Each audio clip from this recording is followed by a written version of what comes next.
예. 우리가 영어, 제가 옛날에 어느 학생이 그래요. 저한테 와서 언제 성자가 성부에게서 낫냐 이거예요. 그래서 낫다는 표현을 자기는 쓰기 싫다는 거예요. 그러면 아까 코모다타 이야기했죠.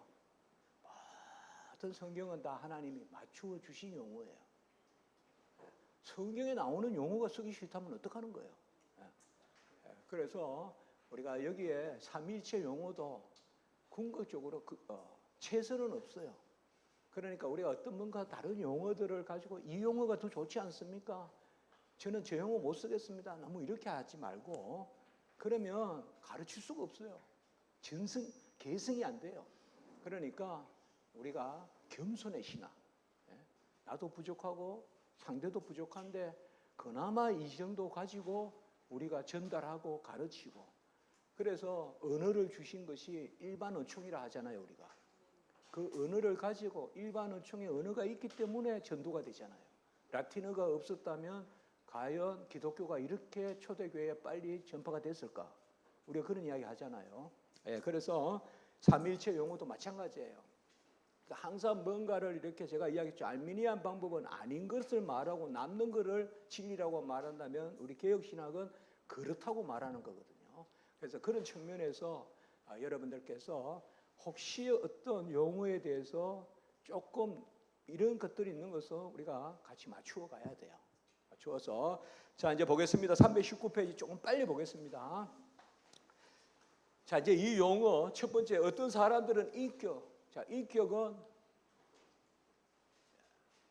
존재입니까? 믿겨질 존재입니까? 믿겨질 존재죠. 그렇게 세 줄 밑에 하나님의 아들을 아버지의 위격의 형상이다. 이게 히브리서 1장 3절이 바로 히포스타시스가 나오는 곳이에요. 여기가 카라 그테르 히포스타시오스 이렇게 돼 있어요. 헬라어에 보면. 그러니까 본체의 형상이요 영광의 강체다. 본체라고 번역했거든요. 그러니까 번역이 틀렸다고 생각하기보다 번역은 본체로 했어요 우리가. 근데 그 단어가 히포스타시스예요. 히포스타시스. 그러니까 이때는 정확하게 쓴 거예요 성경에서. 그러니까 아버지의 위격의 형상이 아들이다. 맞죠? 그러니까 우리는 일체에 관해서는 같다 말 외에는 쓰면 다 틀려요. 일체는 동일한 거예요. 그러나 삼위는 관계성. 아버지가 아들을 낳고 또 성령이 아버지와 아들부터 나오시고 출리하시고 그러니까 여기에서 하나님의 아들은 아버지의 위격의 형상이다. 성경 그대로 하면 아버지의 본체의 형상이다. 이걸 가지고 이건 이제 거의 칼빈이 이거는 발굴해낸 말씀이에요. 칼빈이 히브리서 1장 3절. 칼빈은 히브리서 1장 3절 가지고 삼위일체 설명에 들어가는 거예요. 여기 히포스타시스라는 용어가 나온다 이 말이에요. 헬라어에. 이라고 부르면서 의심할 바 없이 아버지에게 아들과 같은 다른 뭐를 부여한다? 위격적 존재, subsistensia라는 단어가 나오죠. 여기에. 이 단어 위격을 본질을 가르치는 말로 받아들이는 것은 돼요 안 돼요? 이 위격이 본질을 가르친다는 말이 돼요 안 돼요? 안 되죠. 세 줄 밑에 우둔할 뿐만 아니라 불합리하다 이 말이에요. 전에 옛날 번역은 여기부터 안 돼요 벌써. 여기도 번역이 잘못되어 있어요. 제가 이런 데서 못 읽겠어요 옛날 번역 성경은. 그런데 여기 보세요. 정확하잖아요 지금. 위격에 대한 말을 본질에 대해서 쓰면 안 된다 이 말이에요. 위격은 셋이고 본질은 하나잖아요. 여기 그 말이에요 정확하게. 자 벌써 봅시다 우리가. 첫 줄에 인격 나오죠. 셋째 줄에 넷째 줄에 위격적 존재 나오죠. 그리고 한 줄 밑에 뭐 나옵니까? 위격 나오죠. 이 세 단어가 다 동의어예요. 이거. 다 뭐를 가르칩니까? 삼위, 성부, 성자, 성령을 가르치는 용어다 이 말이에요. 그 바로 옆에 하나님의 본질은 단이라고 분할되지 않으며 아멘입니까? 하나님은 그것을 할당이나 파생됨 없이 순전한 완전한 가운데 전체적으로 자신 안에 담고 계시므로 본질에 있어서 아들을 하나님의 형상이라고 하면 됩니까 안 됩니까? 됩니까 안 됩니까? 안 돼요. 본질에 있어서는 같다라는 말만 써야 돼요. 본질에 있어서 아들이 아버지에게서 나온다 이러면 종속설이에요. 그건 이단이에요. 그러니까 잘 아셔야 돼요. 본질에 따른 것인지 위격에 따른 것인지. 우리가 어거스틴의 삼위일체론에 보면서 그 책을 가지고 역사학자들이 종속설이 나온다 자꾸 이야기해요. 왜냐? 그게 어거스틴의 삼위일체론 그 책에 보면 뭐 아버지가 아들을 보내시고 아들은 아버지의 말씀의 뜻에 따르고, 그러나 그거는 다 위격에 관계된단 말이에요. 종속설은 본질의 위아래가 있다 그러고 본질의 선우가 있고 성부는 먼저 계시고 성자는 나중에 계시고 이렇게 하면 그건 다 종속설이란 말이에요. 오리겐. 예? 저는 어거스틴에서 종속설을 찾을 수가 없어요. 아직까지. 저도 어거스틴을 계속 읽는데요. 예. 그게 뭐예요? 이 관점적 접근을 해야 된단 말이에요. 지금 어거스틴은 삼위적 관점에서 아버지와 아들의 관계를 이야기하고, 나중에 이제 기독론 우리가 오늘 오후쯤 아니면 저녁쯤 기독론을 하면 위격적 연합이라는 게 있단 말이에요. 이제 예수님의 참 하나님 참 사람, 그 관점에서 이야기하는데 이 관점도 예수 그리스도의, 나중에 설명할게요. 그것만 알면 다 알아요. 우리가 기독교에 대해서는. 그 나중에 설명할게요. 근데 일단 여기서는 본질의 관점인가 삼위의 관점인가 일체의 관점인가, 지금 같이 합시다. 일체적 관점, 삼위적 관점. 그러니까 여기에서 지금 보세요. 본질에 있어서 아들은 아버지의 형상이라고 일컫는 것은 안 되죠. 큰일 날 이야기죠. 부적절하고 어리석다 이 말이에요. 그 뭐에 있어서? 위격에 있어서, 혹은 인격에 있어서, 혹은 위격적 존재에 있어서 아들은 아버지의 형상이다. 이건 돼요, 안 돼요? 돼요. 당연히 그렇게 이야기해야 된단 말이에요. 그게 히브리서 1장 3절이잖아요. 히브리서 1장 3절은 바로 삼위적 관점에서 아들은 아버지의 형상이다. 카라크테르, 히포스타세우스, 아우투 이렇게 돼 있다고 헬라어로. 아우투가 여기서는 아버지의를 바꾸거든요. 아버지의 인격의 형상이다. 자, 그래서 그 밑에 세 줄 내려가서 우리는 아들 안에서 빛나는 위격이 아버지 안에서 고유하게 존재한다는 결론에 이른다. 또한 이로부터 역으로 아버지로부터 아들을 구별하는 아들의 위격이 쉽게 도출된다. 맞죠? 삼위에 따라서. 동일한 논리가 성령에도 적용된다. 여러분 각주 253은 나중에 보십시오. 그리고 320페이지에 두째 줄, 이 구별은 본질에 속한 것이 아니다. 맞습니까? 맞습니까? 맞아요. 본질에 있어서 구별된다 그러면 큰일 나요. 그렇게 설교하시면 주보에서 없어져요. 주보에서 이름이 사라집니다. 우리 담임 목사님들께서는 좀 그래도 견디 계시지만 우리 교육전도사님들은 더 그렇게 하면 안 돼요. 정확하게 써야 돼요. 본질에 있어서는 한 분 동일하시다. 다시 안 할까요? 같이 해서 one and the same. 그게 라틴어로 우누스 이뎀이에요. 라틴어는 간략해요. 이뎀이라는 것으로 다 표현할 수 있다면 같다는 뜻이거든요. 한 분 동일하신 분.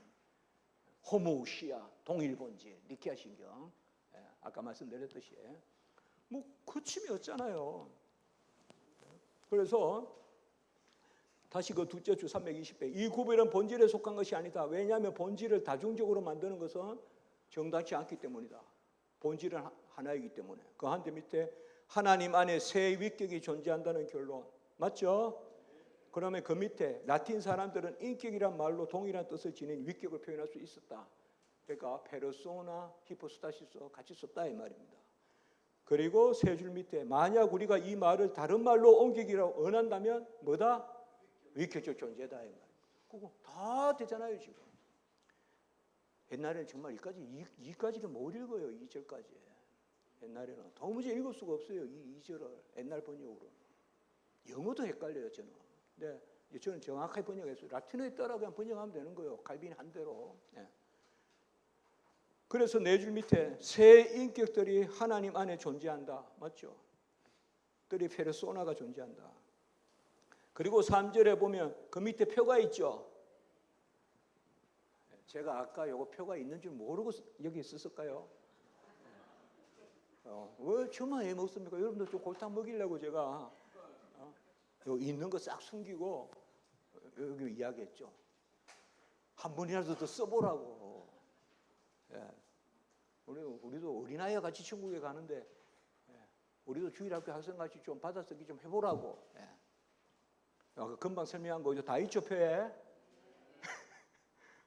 저번에 은혜 학생 교수님 진작 말씀해 주셔야지만 그래요, 수업 시간에. 그래서 내가 모르고 그랬겠냐. 한 번이라도 또 새기라고 그랬지. 그 표를 이야기하면 그거 보고 그냥 눈으로만 끄덕끄덕 할 텐데 한번 써보고 이제 여기서 다시 봐라. 예. 자, 그거 잘 설명했어요. 예. 넘어갑니다. 322페이지에 3절에 이제 용례는 좀 다룰 수 있다 이런 것은 여러분들 보시고요. 자, 4절에 보세요. 4절에 밑에서 둘째 줄 아리우스. 아리우스는 동일 본질을 거부한 사람이에요. 성부, 성자, 성령이 한 분 하나님이심을 거부했단 말이에요. 그래서 성자가 동일하신 하나님을 거부한 거예요. 그게 아리우스예요. 그 아리우스를 정죄한 게 325년 니케아 회의란 말이에요. 아까 말씀드렸던. 그래서 322페이지에 보면 밑에 둘째 줄 올라가 봅시다. 그리스도는 하나님이며 하나님의 아들이라고 고백은 했어요, 아리우스가. 제가 그 말이잖아요. WCC나 혹은 WEA나 말은 해요.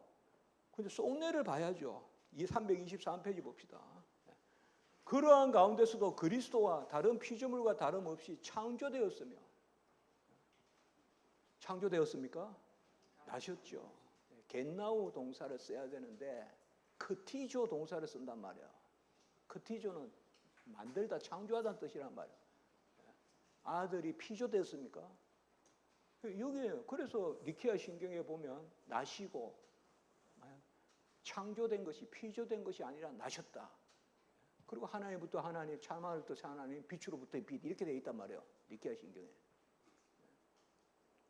여기에서 이제 그런 거예요. 그다음에 그 옆에 옛날 사람들은 이 한 사람의 넘쳐지는 교활함부터 그리스도를 영원한 하나님의 아들이며 동일 본질이라고 선포했다. 그래서 그 밑에 동일 본질. 요거는 형용사예요. 호모우시오스. 본래 형용사 썼는데 요 명사형이 호모우시아입니다. 본래 니케아 회의 들어갈 때까지 이 용어가 사실상 없었어요. 거의.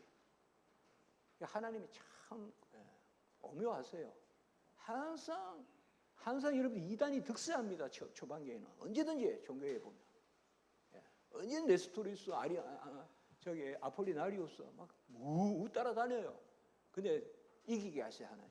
칼빈도 마찬가지예요. 애정론 논쟁 이런 거 할 때. 오히려 그때 더 강하게 호모우시아로 딱 못 박았다. 호모우시오스 토파트리 헬라어로 그대로 하면 아버지와 동일 본질이시고 딱 고백하게 했단 말이에요. 그게 니케아거든요. 그 다음에 그 밑에 보시면 사벨리우스는 삼위를 부인한 사람이에요. 삼위를. 성부, 성자, 성령 삼위가 계시지 않고 그냥 한 분이 새 모양으로 있다 이거예요. 세모로, 네모로, 예컨대 동그라미로. 이걸 우리가 양태설이라고 그러죠. 양태설. 사벨리우스, 사벨리아니죠. 양태설. 그 바로 옆에 봅시다. 그는 그 이름들이 어떠한 구별을 목적으로 주어진 것이 아니라 다양한 속성에 따라 이름들이 주어진 것이다. 그러니까 속성만 좀 다르다는 거예요. 그러면 위격, 인격, 위격적 존재가 셋이 있다는 건 아니라는 거예요. 여러분, 요렇게 저렇게 양태만 다르다 이거예요. 양태만. 이 사벨리우스 언제든 삼위일체에 대해서는 어느 책이든지 언제든 이 두 가지가 나옵니다. 아리우스 거부, 아폴리나리우스 거부. 자, 그리고 324페이지에 둘째 줄. 심령이 경건히 돈독했던 순수한 교사들은 사악함을 깨뜨리기 위하여 한 분 하나님 안에 새 위격적 특성이 있다는 것. 새 위격적 특성. 이제 여기에 한 단어 이제 또 나왔습니다. 같이 합니다. 위격적 특성. 이걸 제가 프로프리에타스, 라틴어로 이렇게 합니다. 아까 그 표에도 있습니다. 제가 해놨습니다. 혹은 프로포리움이라는 단어도 씁니다. 고유한 특성이란 뜻이에요. 일체에서는 성부, 성자, 성령 하나님은 본질에 있어서는 한 분이고 동일하세요. 그리고 실체, 우시아, 실체 본질에 있어서 동일하단 말이에요. 실체 본질에 있어서. 그러나 삼위 하나님은 위격에 있어서, 인격에 있어서, 위격적 존재에 있어서는 구별되거든요. 그런데 동일하시기 때문에 구별되지만 분리되지는 않아요. 같이 해볼까요? 구별되나? 분리되지 않는다. 분리되지 않아요. 구별되니까 각각 특성이 있어요. 그것을 위격적 특성이라고 우리가 칭합니다. 제가 그냥 제 마음대로 용어를 정한 건 아니에요. 그러나 이렇게 한국 교회가 용어를 정리해 가자라고 여러 책들을 가지고 생각해 보면서 이거는, 그래서 아까 위격적 존재 이런 건 거의 이렇게 번역한 적이 없어요. 그러니까 읽는 사람들이 그냥 이것도 존재라 그러고 이것도 존재라고 번역하고 이것도 존재라고 번역하니까 어떻게 이해를 하겠냐 말이에요, 우리가. 그런데 이 존재는 이 존재가 또 아니라고 하니까 무슨 말이냐, 존재가 아니다, 이게 무슨 말이냐. 따따따따 구별을 해줘야죠. 용어가 다르면 다르게 번역해서 써야죠, 우리가. 영어로는 사실 서브시스턴스 이거 보통 번역해보라 하면 존재 이렇게 번역할 거예요, 아마. 그러나 정확하게 나누어 써야 돼요. 개념이 다르니까 용어를 쓰는, 맞추어서 쓰는 그 인간 언어의 한계 가운데서 하나님이 이 진리를 전하게끔 일반 은총적 도구로 링구와 언어를 주셨으니까 그 언어 가지고 우리가 서로 신학 작업을 해간단 말이에요. 그게 교리란 말이에요, 교리. 그 가운데서 이제 위격적 특성이라고 전해한다 이 말이에요. 자, 그러면 성부의 위격적 특성은 뭐요? 나시지도 나오지도 않으심. 이건 나중에 말씀드릴게요. 성자의 위격적 특성은 나심. 성령의 위격적 특성은 출례하심, 나오심. 그런 것이 각각 구별되는데 성부, 성자, 성인은 분리됩니까? 안 됩니까? 안 된단 말이에요. 이렇게 구획을 나눌 수 없단 말이에요. 위격적 특성에 있어서 구별되지만 그분은 동일하신 분이란 말이에요. 제가 아까 그냥 웃으라고 이렇게 그린 게 아니란 말이에요. 굳이 그리라면 이렇게밖에 못 그린다고 저보고 그리라고 하면. 성부, 성자, 성령은 전 동일하시잖아요. 성부, 성자, 성령은 한 분 동일하신 분인데 성부, 성자, 성령이 계시잖아요. 맞죠? 그리고 고백이란 말이에요. 성경의 지식을 고백하라 그러면서 나중에 아멘 하면 아이 보고 그려보라 하면 이렇게 그릴 거예요. 한마디로 그리면 안 돼요. 이것도 안 돼요. 이거 동그라미 안 돼요, 이거.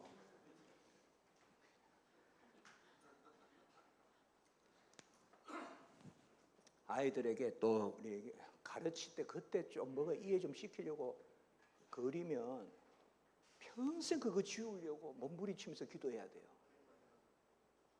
그러니까 성경 말씀대로 그냥 고백하게 하세요. 자꾸 설명해서 이해되지? 아, 그래요? 그럼 뭐 그 이해가 돼요, 그게. 책상 다리 3개지? 책상 하나지? 이해되지? 삼위일체야. 그게 삼위일체입니까? 그러면 다리 하나가 책상입니까? 아니잖아요. 그게 무슨 비유예요, 그게? 초대교회도 비유를 들으려고 애썼지만 다 비유가 답을 주는 건 하나도 없어요. 어거스틴도 비유를 들으려고 애썼어요. 특별히 영혼의 구조 이런 걸 가지고. 그렇게 생각하시면 됩니다. 이제 책 봅니다. 자, 거룩한 5절에서는 그냥 제목만 줄 하나 칠까요? 거룩한 교부들의 용어 사용에 다양함이 있었으나 내용적으로는 일치한다. 그렇게만 줄쳐놓으시면 되겠어요. 그래서 그 325페이지에 라틴 사람들은 본질이란 말 대신에 실체라는 말을 사용했고 그런 것도 좀 참조하시고요. 제롬이라든지. 그리고 326페이지에 둘째 문단에 힐라리우스가 초대 교부 중에 삼위일체에 대한 책을 쓴 사람 대표적인 힐라리우스 삼위일체론이 있어요. 그 다음에 말할 나위도 없이 어거스틴의 삼위일체론이고. 그것도 준맞춰지고요. 그리고 마지막 문단에 어거스틴 주치면 되겠습니다. 자, 그리고 327페이지에 넷째 문단에 다시 한 번 더 이야기합니다. 아리우스는 다섯째 줄 밑에 동일 본질을 말하라. 그러면 당신은 변제자의 가면을 벗겨내게 될 것이다. 일단 아리우스의 거기 한 줄 더 쳐야 되겠네요. 첫째 줄에 그가 지음을 받으셨고 아까 창조됐다고 했잖아요. 시작을 가졌다. 이것 때문에 정제됐어요. 정확하게. 시작이 헬라어로 아르케거든요. 주님은 시작이 있습니까? 예수님은 시작이 없으시죠. 시작이 있으면 안 계신 적이 있잖아요. 예. 우크엔 안 계신 적이 있단 말이에요. 그러니까 정죄된 거예요. 시작이 있다 그래서. 우리 주님은 시작이 없으신 줄 믿습니다. 시작 없습니다, 주님은. 그러니까 아리우스는 그가 지음을 가지셨고 시작을 가지셨다 해서 정죄된 것이에요. 아웃된 것이에요. 그래서 그 네 줄 밑에 동일 본질을 말하라. 그리하면 당신은 변제자예요. 그러니까 동일 본질을 이야기하라. 한 분 동일하신 분. 사벨리우스는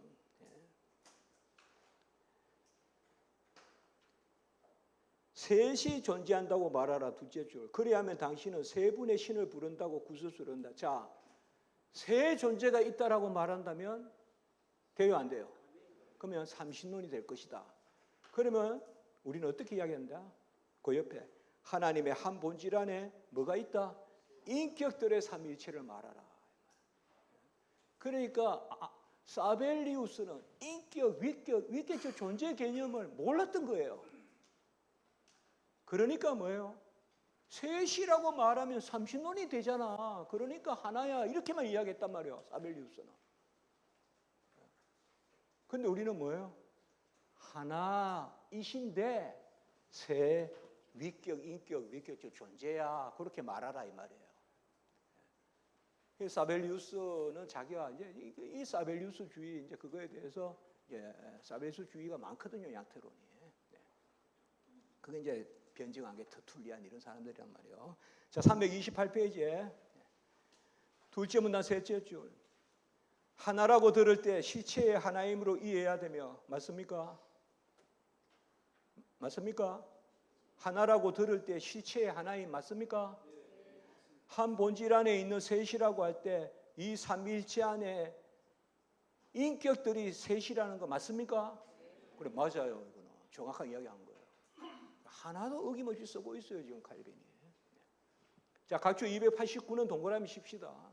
칼빈이 이렇게 삼위일체론을 전개했는데 칼빈 보고 아리우스주의자라고 비판한 사람이 있어요. 1539년 일찌감치. 그 사람이 피에르 까롤리예요. 그래서 거기에 보시면 피에르 까롤리 있죠. 289의 각주에 첫째 줄에.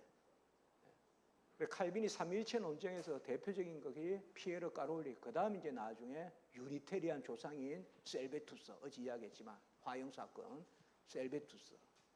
이 둘과 관계에서 삼위일체 논쟁이 일어납니다. 가장 중요하게. 자, 6절. 둘째 문단. 나는 인격을 하나님의 본질 아래 관련되지만 교통될 수 없는 특성으로 구별되는 위격적 존재라고 부른다. 맞습니까? 맞죠? 인격은 위격적 존재. 맞죠? 그리고 교통될 수 없는 특성은 뭐예요? 성부는 성자일 수 없죠. 성자는 성부일 수 없죠. 성부, 성자는 성령일 수 없죠. 구별되죠. 어디에 있어서? 위격에 있어서. 위격에 있어서. 그 말이에요. 그래서 우리는 위격적 특성은 인코뮤니카빌리스, 교통될 수 없다라고 이야기한다고요. 성부는 낳으셨죠. 성부가 나실 수 있습니까? 없다 이 말이에요. 당연한 이야기죠. 각각의 위격에 고유한 특성이 있다 이 말이에요. 그게 바로 각각의 위격적 특성은 교통될 수 없다는 뜻이에요. 간단하게 생각하시면 돼요. 그리고 우리는 위격적 존재라는 말이 본질과는 다른 것으로 이해되기를 원하고 만약 말씀이 단순히 하나님일 뿐 그러한 가운데 고유한 위격적 특성을 지니지 않으셨다면 말씀이 항상 하나님과 함께 계셨다고 말한 것은 그릇되었을 것이다. 맞죠? 태초에 말씀이 계시니라. 요한복음 1장에 그 말씀은 제2위 성자가 계신다. 그 말씀이 하나님과 함께 계시다. 우리가 하나님이 독자적으로 나오면 항상 삼위일체로 읽어야 됩니다. 하나님이 독자적으로 나오면. 태초에 하나님이 천지를 창조하셨다 하면 무조건 삼위일체입니다. 성부만 생각하시면 안 돼요. 우리가 성경 읽을 때 이것만 잘 생각해도 확 달라져요, 성경이. 우리는 보통 하나님이라면 성부라고 많이 생각해요, 그냥. 하나님은 삼위일체입니다. 그러나 하나님과 성부, 하나님과 성령 같이 사용될 때는 하나님이 성부일 경우가 있습니다. 성부라고 일단 생각하고 삼위일체니까 또 하나님이라 생각해도 됩니다. 자, 하나님이 세상을 이처럼 사랑하사 독생자를 보내셨다. 독생자를 주셨으니 할 때 독생자가 성자잖아요. 그러면 하나님은 누구다? 성부라고 해도 되고 삼위일체니까 그냥 삼위일체 하나님이라고 해도 됩니다. 아들의 이름으로 기도하는데 누가 받으십니까? 기도는 아버지가 받으신다 해도 되고 누가 받으십니까? 삼위일체 하나님이 받으세요. 그러니까 칼빈은 또 우리 개혁신학은 아들의 이름으로 기도하면 아들이 기다린다 그랬어요. 맞죠? 이 삼위일체란 말이에요. 그러니까 여기도 마찬가지란 말이에요. 지금 태초에 말씀이 계시니라. 제2위 인격, 위격적 존재. 그 말씀이 하나님과 함께 계시다. 이때 하나님 성부. 그럼 성부와 함께 계시는데 말씀은 하나님이다. A와 B가 함께 있으면 A와 B가 달라야 되잖아요. 제가 우리 목사님과 함께 있으면 다르잖아요, 저와. 근데 제가 목사님과 함께 있던데 제가 목사님이에요. 이게 삼위일체의 비밀이란 말이에요.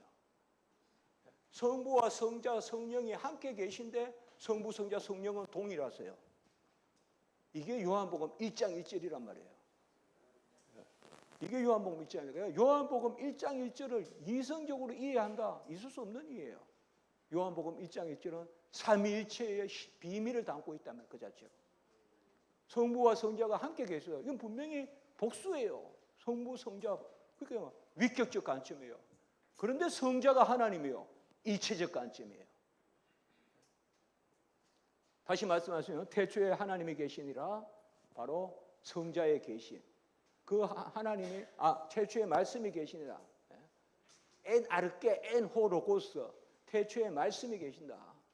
헬라어로 엔 아르케 엔 호로고스. 태초에 말씀이 계시고 그 말씀이 하나님과 함께 계시다. 프로스데온 하나님과 함께 계시다. 그런데 그 말씀이 하나님이다. 최초의 말씀이 계시다. 제2성자 하나님. 그 다음에 이 세 부분으로 이루어졌거든요. 그 말씀이 하나님과 계시다, 함께 계시다. 성부와 성자가 성부와 함께 계시다. 위격적 관점. 그런데 이 성자가 하나님이다. 일체적 관점. 정확하게 삼위적 관점, 일체적 관점 함께 나오죠. 어떻게 이거를 비유로 들어요, 우리가? 제가 목사님과 하나 되어서 우리가 하나 되었네. 이게 삼위일체 비유입니까? 저는 목사님과 다르잖아요. 그렇잖아요. 근데 목사님이 저와 함께 계시는데 목사님이 저야. 이거 말이 안 되잖아요. 그럼 함께란 말을 안 써야 되잖아요. 우리는.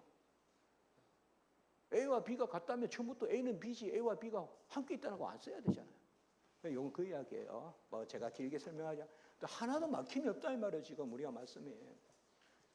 그 밑에 요한은 말씀 자신이 또한 하나님이시다고 계속해서 덧붙이는데 이로써 우리는 하나님의 유일한 본질을 떠올리게 된다. 맞습니까? 맞죠. 본질에 있어서는 하나님이시니까. 세 줄 밑에 위격적 존재는 나눌 수 없는 유대로 본질과 결합되어 있고 그렇죠. 위격적 존재는 셋이지만 동일한 본질이니까. 분리될 수 없음에도 불구하고 본질 자체에는 다른 특별한 표질을 지닌다. 삼위적 관점에서 각각의 위격적 특성이 있다 이 말이죠. 그래서 두 줄 밑에 고유한 특성에 있어서 구별되고 이런 것을 우리는 뭐라고 합니까? 위격적 특성. 이런 말을 한국 교회가 좀 써야 안 되겠습니까? 저 신학교 다닐 때 이런 말 써본 적이 없거든요. 위격적 특성. 그리고 그 옆에 뭐요? 여기에 관계가 있다. 관계. 삼위의 관계. 이걸 렐라치오, 라틴어로. 어거스틴의 삼위일체론에 보면 렐라치오 개념 상당히 중요한 개념이에요. 관계. 아버지와 아들의 관계. 낳으시고 낳으심. 겟네시아르예요. 나심. 아버지와 아들은 성령을 보내심. 그러니까 성령은 나오심. 에크포루시스라고 해요. 헬라어로. 출레. 이런 관계. 왜냐하면 하나님에 관한 언급이 단순하고 비한정적일 때는 이 하나님은 아까 이야기했죠. 성부 성자께 다 돌려져야 됩니다. 우리 성도님들에게 이런 것도 좀 자꾸 주지해야죠. 우리 성도님들께서는 처음에는 성부만 계신 줄 알아요. 그러다가 예수님이 이 땅에 오시고 이제 성자 오셨다고 생각해요. 그러다가 이제 오순절 때 성령 오셨다고 생각해요. 다 임직하고 할 때는 삼위일체를 믿는다 하는데 생각은 철저히 성부가 먼저 계시고 성자가 다음에 오고 어째 뭐 저기 KTX 같이 그냥 열렬히 오시는 거예요. 그래서 자꾸 이야기해 줘야 돼요. 그냥 하나님은 삼일체 하나님이라고요. 나중에 이제 이 땅에 오신 예수님이라면 하나님이시자 사람이신 예수님이라고요. 근데 이 땅에 예수님은 또 그냥 사람인 줄 알아요, 성도님들은. 그러다가 부활쯤 돼서 하나님 된 줄 알아요. 그거 양태론이에요, 그건 또. 그렇게 생각한다고요. 부활 때부터 하나님 된 줄 알아요. 더 이상 또 인간이 아니에요. 지금도 하나님이시자 사람이시거든요. 그래서 예수님이 걸어 다닌다 이러면 예수도 걸어 다니고 나도 걸어 다니고 그래 생각해요. 그게 뭐가 낮아지심이냐 이거예요. 예수는 하나님으로 모든 곳에 계신데 걸어 다니신단 말이에요. 그러니까 낮아지심이에요. 예수가 드시는 것도 낮아지심이에요. 왜요? 예수님은 스스로 충족하신 분이에요. 하나님 신성에 따라서는 그분이 사람이 되셔서 드시고 계시고 시장하시고 배고프시고 그러니까 드시는 것도 낮아지심이에요. 시공에 계시는 자체가 낮아지심이에요. 그분은 시공을 만드신 분이에요. 시공을 만드신 분이 시공에 매여 계신다고요. 시공에 매여 계시니까 장소의 이동도 있고 하나님은 이동이 없으신 분이에요, 여러분들. 하나님이 저쪽에 계시다가 이쪽에 계시고 그렇지 않아요. 우리가 그쪽에서 이쪽 고개를 돌릴 뿐 하나님은 언제나 그곳 이곳 동시에 계세요. 아멘.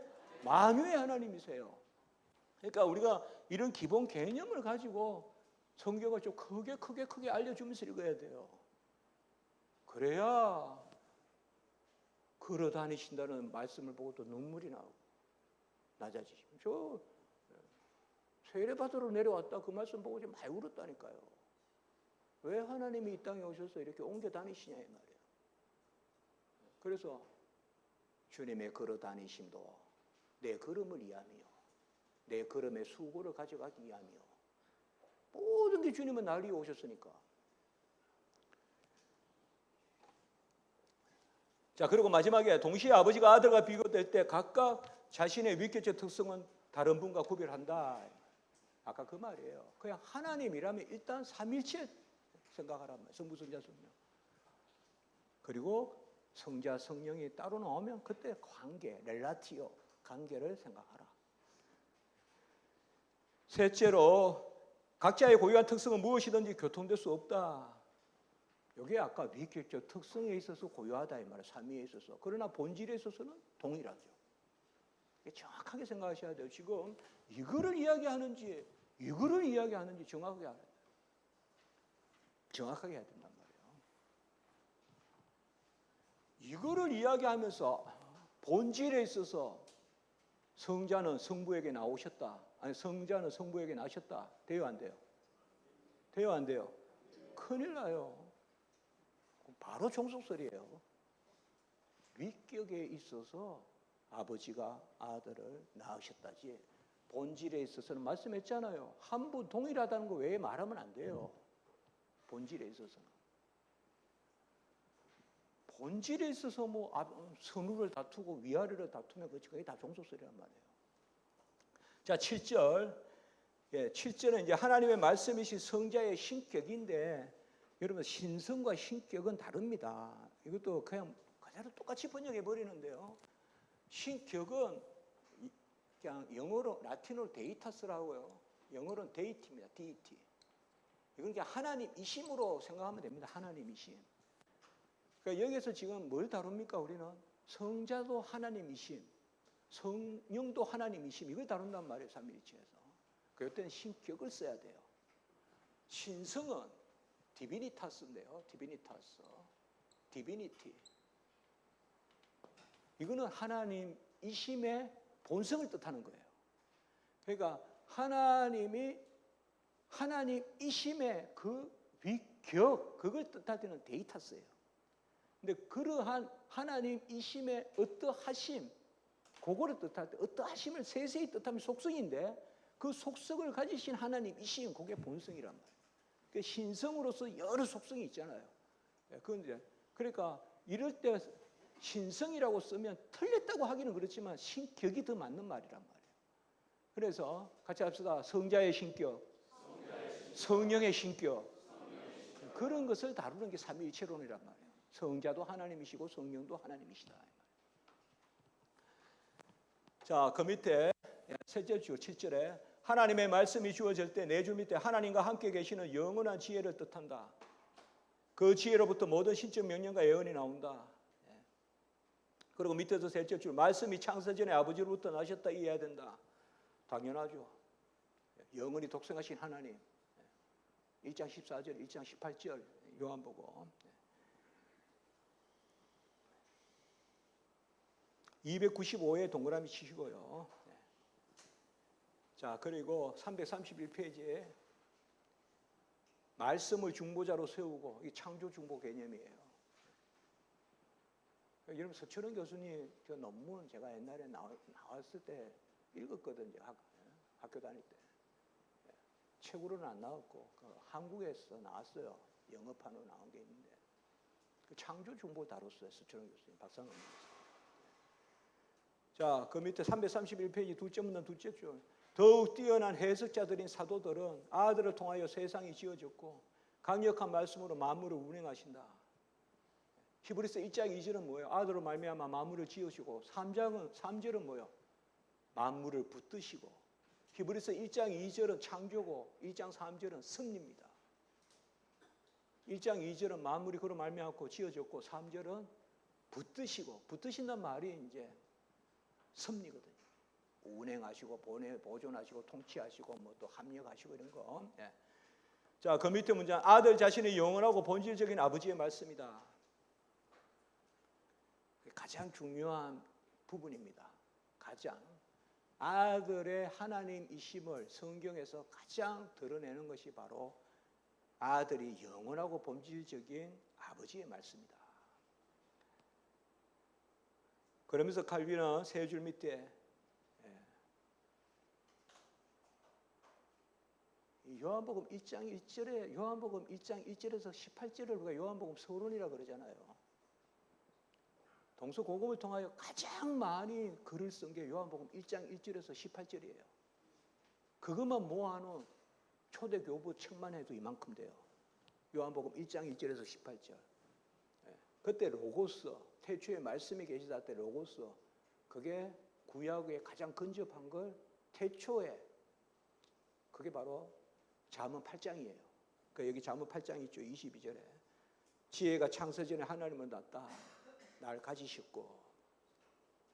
그리고 세 줄 밑에 내 아버지께서 이제까지 일하시니 나도 일한다. 5장 17절.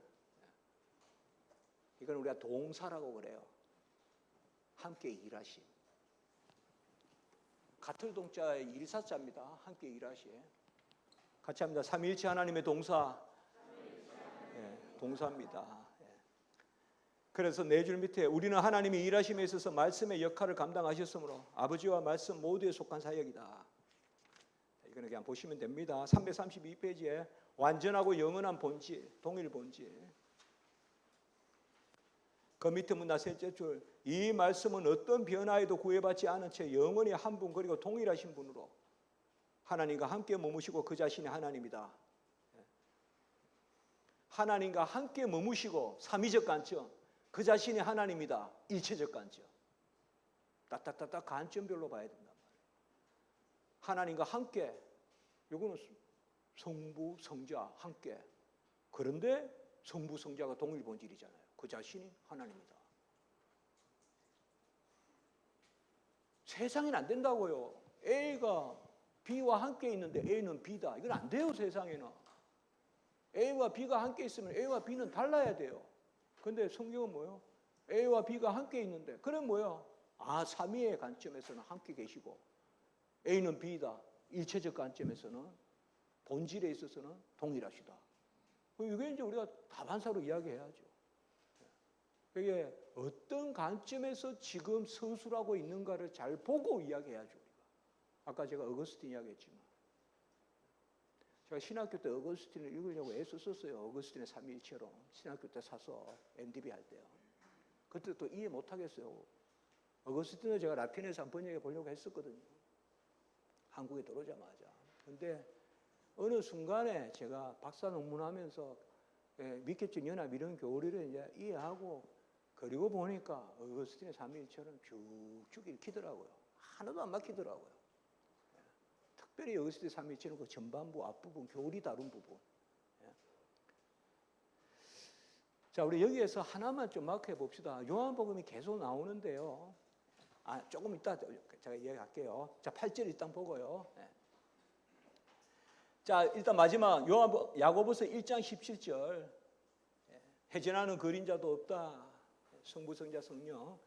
그러므로 항상 하나님이시며 이후로 세상의 창조주였던 그 말씀의 시작을 있습니까, 없습니까? 없죠. 상상하는 것보다 참기 어려운 것은 어디에도 없다. 말씀에는 시작이 없습니다.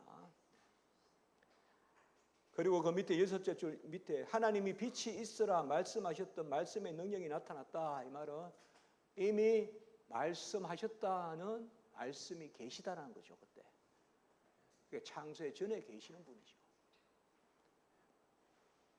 그리고 세 줄 밑에 아버지여 창세 전에 내가 아버지와 함께 가졌던 영화로서 이것도 상당히 중요합니다. 요한복음 17장 5절. 그리고 두 줄 밑 이 시간의 간격을 경계짓지 않고 세상의 창조로 요한복음 1장 3절이 또 그거예요. 말씀으로 말미암아 만물을 지으시고 아까 히브리서 1장 2절과 요한복음 1장 3절이 같아요. 이게 창조 중보자 예수란 말이에요. 예수 그리스도란 말이에요. 그리고 태초에 말씀이 하나님과 함께 계셨다. 아까 나왔습니다. 우리는 말씀이 시간의 시작을 초월해서 하나님의 잉태되셨으며 하나님과 영원히 거하셨다는 사실로부터 말씀의 영원한 참 본질과 신성이 모두 증명되었다.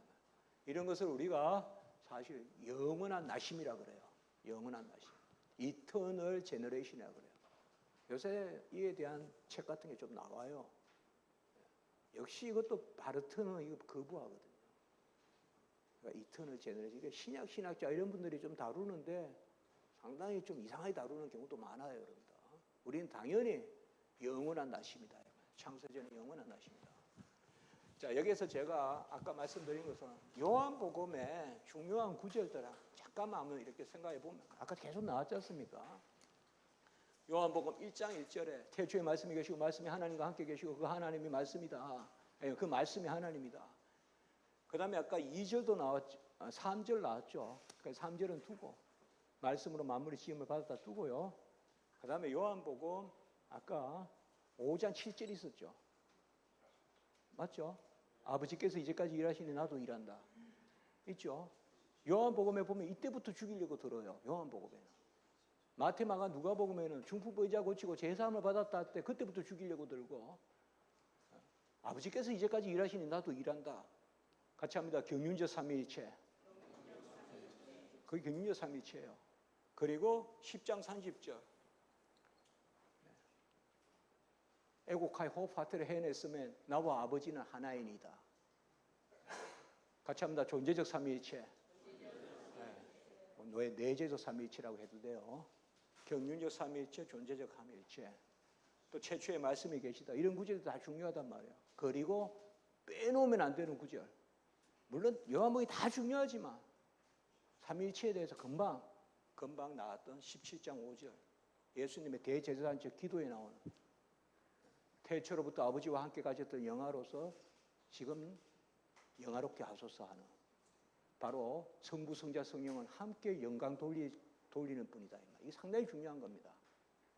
함께 동등하시고 함께 영광 받으실 분, 함께 영원하신 분, 코이터널, 함께 영원하시고 이게 초대교회의 고백이 상당히 중요해요. 함께 영원하시고 함께 영광 받으실 분. 그러니까 요한복음 이 정도 구절들을 항상 생각하세요, 여러분들. 설교하고 가실 때. 아버지께서 이제까지 일하시니 나도 일한다. 삼위일체 하나님이 영원히 함께 일하세요. 성부, 성자, 성령은 언제든지 함께 일하세요. 이걸 동사라고 해요. 경륜적 삼위일체에서 경륜은 사역이에요, 사역. 함께 일하신다. 그리고 아버지와 나는 하나이다. 정확하게 말하잖아. 아버지와 나는 하나이다. 그리고 아버지께서 영광을 금방 봤죠. 우리가 창세전의 영광을 갈 때 창세전에 내가 아버지와 함께 가졌던 영화로서.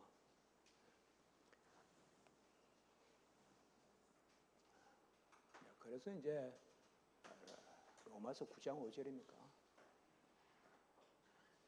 영광 받으시 데오스 유로게토스, 세 세트로 영광 받으시 하나님, 뭐 이런 개념들 요한복음에는 이거 중요합니다. 자, 9절 구약에 있어서 중보자 그리스도가 하나님이심을 이것도 금방 볼게요. 제 334페이지에 첫째로 육체로 옷 입혀진 그 말씀, 이때 옷 입혀졌다 이런 표현을 자꾸 문제 삼아가지고 양태종도 표현 아니야. 이렇게 이거는 약속 때 표현이에요. 뭐 빛을 입으시며 이런 표현들 있잖아요, 성경에. 그런데 이거는 다 성육신을 뜻하는 거예요. 그리고 그 밑에 시편 45편 하나님이여 주의 보좌는 영원하며, 그건 이제 보시면 되겠어요. 그 밑에 이사야가 동일하신 분 그리스도를 하나님이라. 이사야서는 벌써 거룩 나오지 않습니까? 성경 한 장. 그리고 세 줄 밑에 전능하신 하나님, 기묘와 모사여 전능하신 하나님, 영존하신 아버지, 평강의 왕. 9장 6절 이사야. 그리고 만군의 여호와의 열심히 이루리라. 9장 6, 7절. 이런 게 정확하게 신성이죠. 평강의 왕 세 줄 밑에. 그분이 누굽니까? 이사야 7장 14절에 임마누엘이죠. 아스 왕 때 한 옷, 오르트, 한 징조, 그렇죠.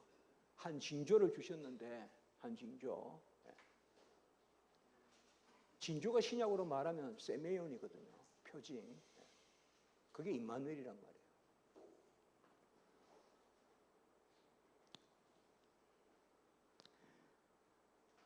이게 다 뭐예요? 구약의 예수 그리스도가 하나님이심을 드러내는 구절들이라 이 말이에요. 구약에. 이건 구약의 기독론이라는 개념이잖아요. 그 밑에 보시면 335페이지에 둘째 줄 너무나 유명한 거죠. 다윗에게 한 의로운 가지를 일으킨다. 그래서 여호와 우리의 의다. 옛날에는 여호와 우리의 의라 그랬는데 세 번역에서 여호와 우리의 공의 이렇게 했죠. 어쨌든 존중하고 여호와 우리의 공의, 차데크 누 우리의 공의. 이게 전부 다 예수님이 하나님이심을 뜻한다 이 말이에요. 한 줄기, 뭐 가지, 잼마 이런 거 있지 않습니까? 그리고 그 밑에 에스겔서 여호와 삼마, 거기에도 두 줄 밑에 여호와 니시, 이성은 여호와 우리의 의다 이런 개념들이 구약에서 예수님을 신성을 뜻하는, 신격을 뜻하는 것이다. 10절 천사의 모습이라고 할 때 이것은 이제 천사가 말라크인데요.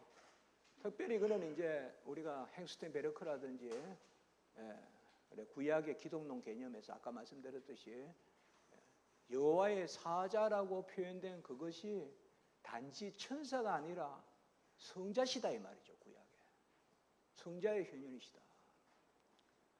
이거는 뭐 상식입니다. 옛날 우리 강도사 시험에도 나왔어요. 이거요. 떨기나무에 나타난 여호와의 사자 누구신가? 거기에 셋째 줄 보면 천사가 거룩한 조상들에게 나타났고 동일한 천사가 영원하신 하나님의 아들이다. 여기 보면 기도원에게도 여호와의 사자가 나타났는데 여호와 샬롬이라 하잖아요. 천사를 보고 여호와 샬롬이라 부르겠어요? 그다음에 삼손의 아버지 마노아, 그도 이름이 기묘라 그랬잖아요. 펠리. 근데 아까 9장 6절에 이사야 9장 6절에 기묘라 모사라 그건 예수님이잖아요. 그러니까 이런 것들. 그 밑에 있습니다. 기묘다. 이사야 사사기 13장 18절. 그리고 그 바로 위에 사사기 14장 23절 보세요. 여호와께서 우리를 죽이시라 때문에 우리 손에서 제물을 받. 천사가 제물을 받습니까? 천사는 절대 제물 받지 않습니다. 하나님이 받습니다. 천사에게 왜 제사 드립니까? 그러니까 여호와의 사자라고 표현되지만 그분은 하나님이시란 말이에요. 근데 그분이 왜 성자입니까? 언제든 하나님은 성자를 통해서 교통하십니다. 그래서 우리 신학적으로 삼위일체 하나님의 외계와의 교통 방식은 성자시다 이렇게 말하는 거예요. 외계, 피조물 말이에요. 피조물은 하나님의 일부가 아닙니다. 그건 유출설이에요. 그래서 외계라 그래요 우리가. 그러니까 하나님과 외계와의 교통 방식은 성자시다 이 말이에요. 언제든 성자가 없으시면 계시도 없고 창조도 없고 구원도 없어요. 그래서 제가 어제 이야기했잖아요. 타락 전에도 성자가 계시야 타락 전에 에덴 동산은 단일신입니까?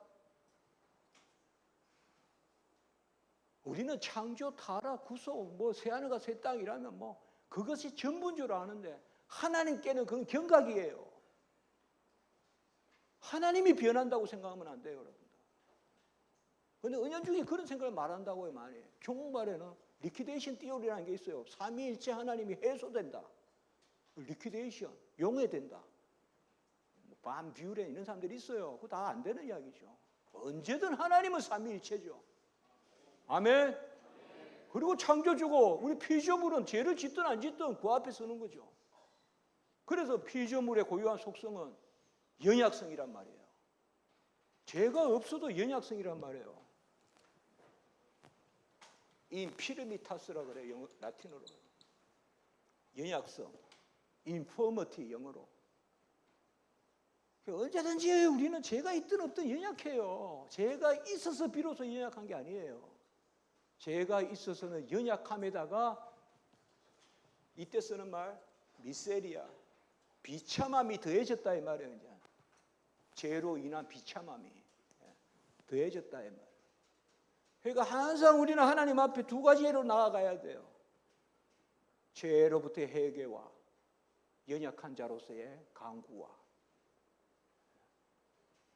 죄만 없으면 하나님 같이 됩니까 우리가? 그러니까 여기도 그겁니다. 자, 그리고 마지막 줄에 셀베투스는 이제 뭐 이단입니다. 여기는 단일신론. 여러분들 미국의 그 하버드가 유니테리언이 지은 학교잖아요. 유니테리언이 뭐예요? 유니테리언. 우리는 트리테리언이잖아요. 삼일체잖아요. 유니테리언은 거기에 제가 저 유니테리언 책을 보니까요. 이렇게 족보가 안에 있는 표가 있더라고요. 책을 펼쳐 보니까 거기 제일 위에 다른 밑에는 막 우리 옛날에 보면 뭐 왕조 이런 거 할 때 제일 처음에 한 사람 나오고 그 밑에 쭉쭉쭉 계속 나오잖아요. 그 트리라 그러잖아요. 영어로 트리 가게. 예. 유니테리안 조상의 제일 위에 이름이 바로 셀베투스예요. 셀베투스 여기에 단일신로. 예. 자, 337페이지 첫째 줄. 교회의 정통 교사들은 어떤가 하는 천사가 바로 하나님의 말씀이며 그 말씀이 일종의 서막과 같이 중보자의 직분을 수행하기 시작했다. 아직 육체로 옷 입히지 않았으나 더욱 친밀하게 중보자와 같이 내려오셨다. 이렇게 표현하고 있는 거예요. 그게 성육신. 안 계시던 분이 오신 게 아니라 이미 계시던 분이 더욱 친밀하게 오셨다.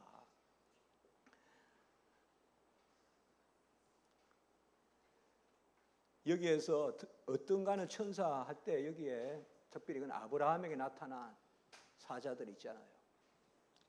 아브라함의 그중에 특별히 기도받은 아브라함의 뭐 50명, 40명, 뭐 30명 있잖아요. 소돔 고모라 멸망에 대해서 그 밑에 호세아는 천사와 실험한 이거는 이제 약복강 실험이죠. 그게 뭐 분명히 이씨 사람인데 근데 천사라고 하죠. 여호와의 사자라고 하죠. 그런데 브니엘이라고 하죠. 브니, 파님, 얼굴, 엘, 하나님. 하나님의 얼굴을 보았다는 거잖아요. 그리고 이름이 이스라엘로 바뀌잖아요. 천사와 겨루어 이겼다는 게 아니라 멜렉이 아니라 엘이잖아요. 하나님과 겨루어 이겼다는 거잖아요. 그러니까 야곱과 실험한 그분은 그리스도시다 이 말이에요. 그 세 줄 밑에 내가 하나님과 대면하여 보았다. 그리고 그 두 줄 밑에 이것도 칼빈이 잘 파악한 건데 강야의 백성의 지도자 구름기둥 불기둥을 이끄시던 분 오늘날로 말하면 교회의 머리 예수시다 이 말이에요. 그리스도. 너무 미분적으로 세밀하게 그렇게 고민하지 마시고요. 언제든 하나님의 현현 방식은 성자시다 이렇게 해결해 나가면 돼요. 여러분들.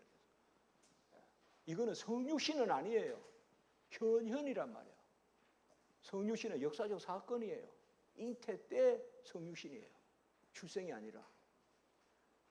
그건 나중에 다룹니다. 자, 스가랴 2장에서도 이야기하고 있고요. 다른 천사들. 이건 뭐 헨스텐 베르크 또 게라드 보스 그리고 뭐 로버트 레이몽드 이런 책들에 보면 좀 나와요. 그리고 제 기독론 책에도 상세히 설명이 나왔으니까 여러분들 제 기독론 책 좀 보시면 좋아요. 아까 우리 이정대 목사님께서 어제도 광고하시고 오늘도 광고하시는데, 저 같으면 제 기독론 책 사서 읽겠어요. 저 같으면 바르트 이런 거 읽겠어요. 뭐 이렇게 안 읽고 그냥 두툼한 거 그냥, 뭐 성문 기본 핵심 뭡니까? 그냥 성문 종합만 보면 되지. 저 고등학교 때 그냥 1학년 때부터 성문 종합만 봤어요. 그럼 뭐 기본 핵심을 봅니까? 기독론 이만한 거 보세요. 1200페이지짜리. 이정태 목사님 어디 들어가고 없습니다 지금. 주겠습니다. 정말 제 기독론 책은 제가 진짜 권하고 싶습니다, 여러분들. 제가 한번 보세요, 여러분들. 정말 제가 학생들 첫사 박사 과정 가르쳐도 제 마음속 5분의 1도 못 가르칩니다. 제가 루터랑 캠니츠 이런 책들 막 내는 책이 있거든요. 그런 거 읽으면서 쓰고 신경들 다 파악하고, 그래서 저기 신경적 기독론도 있고 초대 교부들 키릴 이런 거 읽고요. 삼위일체론 이런 거, 갑바도 교부들. 그리고 또 칼빈은 또 제가 본래 전공이니까요. 그리고 또 저는 틸리 바르트, 슐라이마 이런 비판하는 것도 신학자로서 해야 된다. 제가 교단 신학자 아닙니까, 제가. 그런 걸 이야기해야 되니까. 그러니까 이제 또 여러분들 보시면 됩니다. 여러분 이렇게 개혁신학은 이렇게 넓게 깊이 읽으세요.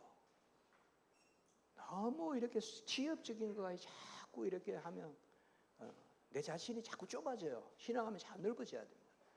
제가 그냥 수용하라는 게 아니라 넓어지라는 거예요.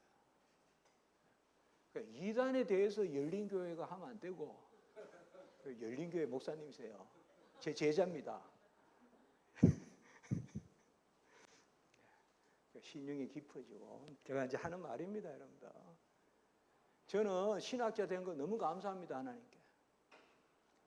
제가 신학자가 된 게 아니라 신학자라는 그런 계기로 하나님을 깊이 알게 돼서 감사하다 이겁니다. 학자라는 호칭이 감사하다는 이전에 아무리 생각해도 살아남도 살아감도 은혜예요. 모든 것을 은혜라고 할 때 가장 착하다는 생각, 은혜로 순교한다는 생각, 이런 것들이 다 신학이에요, 신학. 예수님이 테텔레스다, 다 이루었다, 이게 계명으로 들려야 되고, 예수님이 다 이루었다는 요한복음 19장 37만 붙들고 살아도 절대 다른 데 안 가요. 그거 자꾸 뭔가 부족하다 생각하니까 여기 갔다 저기 갔다 하는 거거든요. 그래서 읽을 것도 많습니다, 여러분들. 깊이 읽고 그렇게 하시면 좋고, 성도님들에게 우리가 말씀은 꿀송이 같다, 말씀은 즐겁다, 심령을 즐겁게 한다는데, 목사님부터 먼저 즐거워야 성도가 즐거워할 거 아니에요. 그러니까 목회할 때 저는 모르겠지만 한계를 느낀다 할 때 제가 제자들한테 그래요. 제가 그런 말씀 한번 했는데, 1학년들은 한계 느낀다는 말 안 해요. 1학년들은 신학교 1학년 때는. 왜요? 본인이 배운다고 생각하기 때문에 그래요. 근데 2학년, 3학년 되면 전도사님들이 한계 느낀다는 전도사님이 있어요. 저 자신도 그런 적이 있고요. 막 큰 벽에 있는 것 같아요. 제가 내장산 올라갔을 때도 그때 먼저 좀 안 좋은 것도 있는데 한번 한계가 느껴지더라고요. 지리산 갔을 때는 안 그랬는데. 근데 우리 산에 가면 한번 한계가 느껴질 때가 있잖아요. 도무지 못 넘어갈 것 같아. 그 신학교 1학년 때는 없는데 왜 2학년, 3학년 되면, 그럼 제가 그럽니다, 학생들한테. 경험을 믿으니까. 1학년 때 이제는 2학년 되니까 이제는 뭐 교회 사역자나 할 수 있을 것 같아. 그때가 한계가 오거든요. 그러니까 끊임없이 배우면 한계가 없는데, 목사님이 먼저 한계를 느끼면 성도들이 어떻게 말씀을 꿀송이같이 달게 받아들이겠습니까?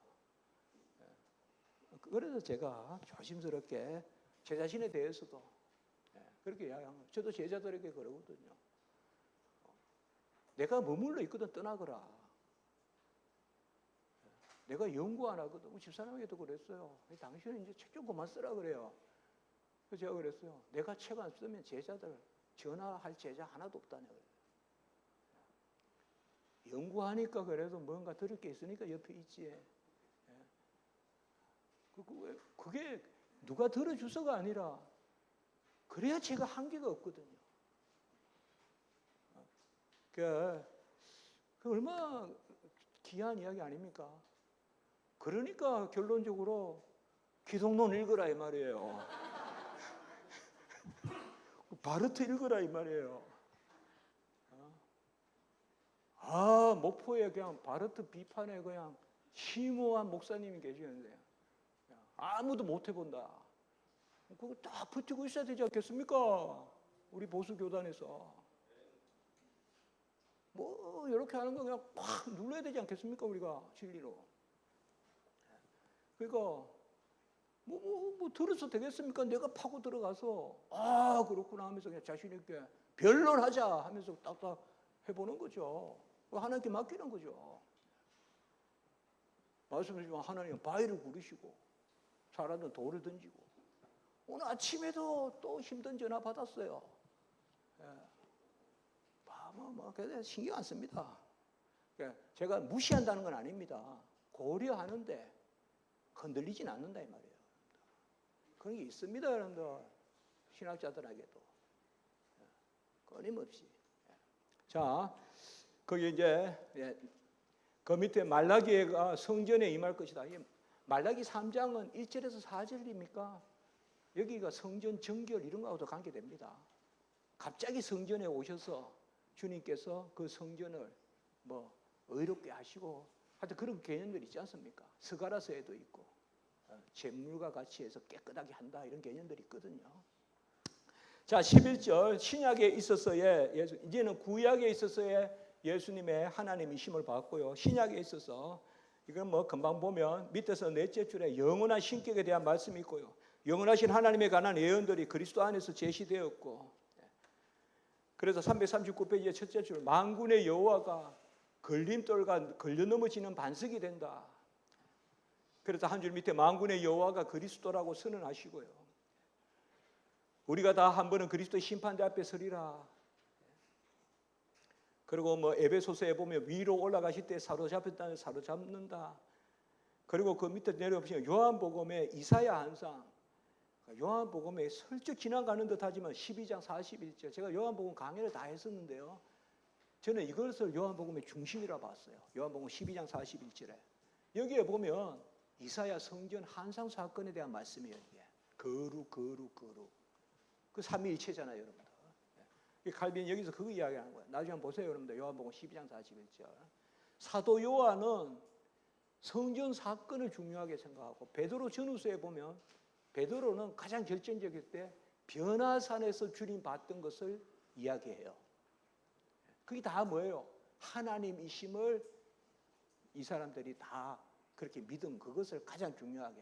그래서 베드로 후서에 나옵니까? 전서 후서 찾아보세요. 거기에 보면 성전 한상에 대한 말씀이 나온다고요. 그건 제가 새벽 예배 때 또 다 설교했는데요. 베드로 전서 후서. 그러니까 이사야서, 요한복음에서는 이 이사야 성전 한상에 상당히 중심부에 자리 잡고 있어요. 나중에 한번 보십시오. 자, 그리고 그 밑에 주여 최초에 주께서 땅과 하늘에 기초를 두셨으며 하나님과 모든 천사들은 경배할지어다 쭉 있는 말씀. 그리고 밑에서 셋째 줄 세세의 찬양 받으시, 찬양 받으실 하나님, 데오스 율로게토스, 난 찬양 받으실 하나님, 바로 예수님이거든요. 이것도 신신학자들은 이거 거부해요. 교묘하게 해석해서 찬양 받으실 하나님은 예수님이 아니라 그냥 하나님이라는 거예요. 이건 누가 봐도 문맥상 이거는 예수님이시거든요. 그는 찬양 받으실 세세의 찬양 받으세요. 자, 그리고 340페이지의 둘째 줄 하나님이 육신으로 나타나신 바 되시고, 이게 이제 크도다 경건의 비밀이요, 아니야 그렇다 않다는 사람 없다. 그리고 그가 하나님이 육신으로 나타나시고 에파네로 때 육신으로 나타나시고, 그리고 세 줄 밑에 홀로 그에게만 영광이 있고, 그리고 그 밑에 그는 하나님의 근본 하나님과 본체시나 하나님과 동등됨을 취할 것으로 여기지 아니고, 초대교회 찬송시죠. 빌립보서 2장 6절에서 11절. 그리고 세 줄 밑에 이것도 요한 1세에 상당히 중요한 결론적인 이야기입니다. 참 하나님이여 영생이시라. 제가 요새 요한 1서 새벽 예배 강의하거든요. 주일날. 그런데 하나 요한 1서도 참 귀합니다. 여러분들. 네. 여러분 혹시 가능하시면 십자가지기 교회에 홈페이지 들어가시면 제 설교가 1500편 이상 있습니다. 다 정리해놨습니다. 거기 사도신경 설교도 강해 설교도 있고 웨스트민스터 강해 설교도 있고요. 그 다음에 새벽 예배 쭉 14년간인가 한 편도 안 빼고 다 있습니다. 시편도 다 들어있고요. 전도서 다 있고 다 있습니다. 또 창세기, 출애굽기, 레위기, 민수기, 사사기, 지금 지난주에는 룻기 시작했습니다. 한번 참여는 하십시오. 여러분들. 문 교수는 어떻게 설교하고 있는가. 요한일서 상당히 귀합니다. 여러분들. 여기도 보시면 되겠습니다. 자, 그리고 그 밑에 보시면 하나님이 자기 피로 사신 교회. 하나님이 자기 피로 사신 교회. 이때 하나님은 예수님이에요. 그러니까 이것도 우리가 예수님 무슨 피가 있냐. 근데 이건 이제 믿겨져요. 연합해서 봅시다. 이게 너무나 은혜로운 구절입니다. 이게 사도행전 20장 28절. 자, 12절. 그리스도의 신성에 관한 사역. 예수님이 사역하신 거. 그리스도의 사역인데 둘째 주. 그가 처음부터 아버지와 하나가 함께 일하셨다. 아까 요한복음 5장 17절입니다. 죄송합니다. 5장 17절. 아버지께서 이제까지 일하시니 나도 일한다. 그 말씀이잖아요. 요한복음 5장 17절. 그리고 네 줄 밑에 하나님을 자기의 친아버지라여 동등됨을 이걸 비밀 삼으려고서 죽이려고 하거든요. 그러니까 이스라엘 백성들은 알아들은 거예요. 아버지께서 이제까지 일하시니 나도 일한다. 이 말은 아버지와 내가 하나다라는 말과 다름없다고 알아듣고 참남하도다 하면서 죽이려고 든단 말이에요. 예수님. 그리고 그 밑에 보면 세상을 섭리와 능력으로 경영하시고 만물을 지시와 능력으로 다스리는 이런 창조주께만 속하고, 그리고 이 창조주가 죄를 사하는 근세를 가지는 내 허물을 도말하는 자고 죄를 사한다. 엑수스야 아피나야 하마르티아스. 죄 사하는 근세가 그에게 있다 이 말이에요. 엑수스야 아피나야 하마르티아스. 죄를 사하는 근세가 예수께 있다. 이게 다 신격을 뜻합니다. 13절 기적 가운데 제자들은 예수의 권능으로 기적을 일으키지만 7절 주 밑에 예수님은 기적 자체시다 이 말이에요. 기적의 조성자시다 이렇게 이야기합니다. 그리고 그 밑에 문단 기적뿐만 아니라 생명과 구원이 되신다. 셋째 줄. 그래서 여러분들 거기 왼쪽에 첫째 문단은 왼쪽에 기적이라고 적어보시고요. 그 밑에 문단 나아가 하는 그 둘째 문단은 왼쪽에 생명과 구원이 되신다. 칼빈은요 예수님이 구원을 주신다 이런 표현보다 예수님이 구원이시다 이렇게 이야기해요. 살루스 에스트 구원이시다. 비동사가 가장 강한 동사거든요. 이 세상에서 이다가. 그게 예수님은 구원이시다, 길이시다, 생명이시다, 진리시다, 부활이시다. 에고 에이미 그런 표현입니다. 예수님이 생명과 구원이시다. 그 두 줄 밑에 보세요. 그는 구원을 받으셨다고 일컬어지지 않고 그 자신이 구원이시다. 그 밑에 320에 줄쳐 봅시다. 각주 입세 살루스 에세. 이런 거는 원문으로 번역 안 하면 안 보입니다. 이게 입세 살루스 에세. 입세가 그 자신이거든요. He himself is salvation이에요. 그대로 번역하면 그 자신이 구원이시다 이 말이에요. 아멘. 이게 직접 증거설이에요. 예수 자신이 구원이에요. 예수 자신은 무슨 구원의 준비거나 예수 자신은 무슨 구원의 재료거나 그게 아니에요.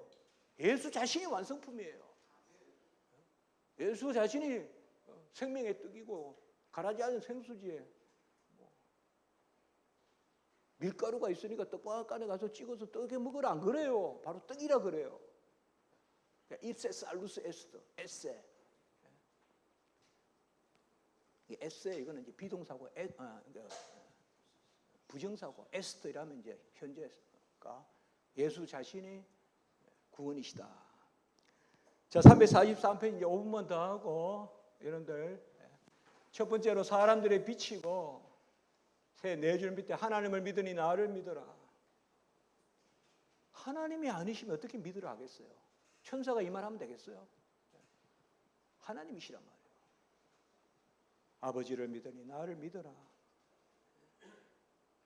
누구든지 그에게 소망을 두는 자는 부끄러움을 당하지 아니하리라. 이새의 뿌리에서, 이새의 후손이니까 다윗의 후손이 예수님, 나를 믿는 자는 영생을 가졌나니, 주님을 믿는 거죠. 그 밑에 문단에 믿음에 의지하는 기도 역시 거기에는 왼쪽에 기도 받으심 이렇게 하나 적을까요? 지금 예수님이 하나님이심을 뜻하는 것 왼쪽에 문단마다 하나씩 제목을 붙여놓으면 다음에 읽을 때 여러분들 금방 눈에 띄니까요. 믿음에 의지하는 기도 역시 그에게 들어진다. 기도에 고유한 무엇이 있다면 하나님의 의미에 속한 것이고, 누구든지 여호와의 이름을 부르는 자는 구원을 얻으리라. 이거는 뭐 사도행전에서 그때 베드로 설교에도 나오죠. 그 두 줄 밑에 구원을 위하여 그리스도의 이름이 불려짐으로 이로부터 그가 여호와라는 결론이 나온다. 누구든지 그의 이름을 불려. 그 다음에 밑에 문단에 여기서 나는 묻는다. 거기에는 왼쪽에 영광을 받으심 혹은 영광을 돌림 그렇게 쓰시면 되겠어요. 하나님은 자신을 시식으로 자신에게 영광을 올리라고 명령했는데 아들의 이름이 선포된다는 사실은 얼마나 놀라운가. 성부, 성자, 성령에게 영광을 돌립니다. 그에게 영광이 되심이 특별히 아들과 관계에서는 340의 첫째에 보면 은총의 기원, 은혜의 기원이 되거든요. 그래서 우리가 솔리데오 그로리아가 솔라 그라티아고 솔라 그라티아는 솔로 그리스도. 오직 그리스도의 은혜로 우리가 구원받았으니까 오직 하나님께 영광이죠. 그래서 세 줄 밑에 자신이 은총의 조성자다 이 말이에요. 이거는 하나님이시단 말이에요. 인간이 어찌 감히 공로를 이야기하면서 그 이단 행세를 합니까? 얼마나 지금 한국에 많습니까? 전라도도 강준이 저도 그런 말 많이 들었거든요. 목포니 얼마나 많습니까 이단들이. 이제 성자의 신격까지 했습니다. 이제 조금 쉬시고 1시 반에 여러분들이 조금만 빠져도 저 서울 가려고 했는데 이거 더 만장하셔서 제가 서울에 못 가겠습니다. 그래서 1시 반에 만나겠습니다.